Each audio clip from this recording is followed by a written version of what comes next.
So the Contagious Commandments is it's a series of principles and provocations that Contagious as a business has sort of established either through our magazine, our advisory work, and getting up on stages all over the world over the past 14 years. And it's basically aimed at anyone that's interested in the power of creativity and the power of contagious thinking. So ideas that people want to talk about, want to share, that get embedded into culture, ideas that sort of co-opt new technologies to get people into really interesting kind of spaces, and so on. And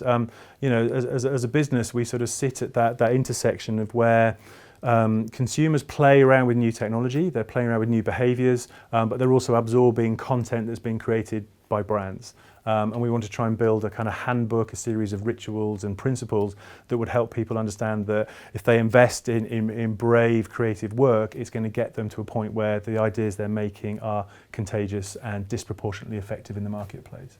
Yeah, the last decade and a half in the advertising industry has been some of the most tumultuous years in the history of the market. And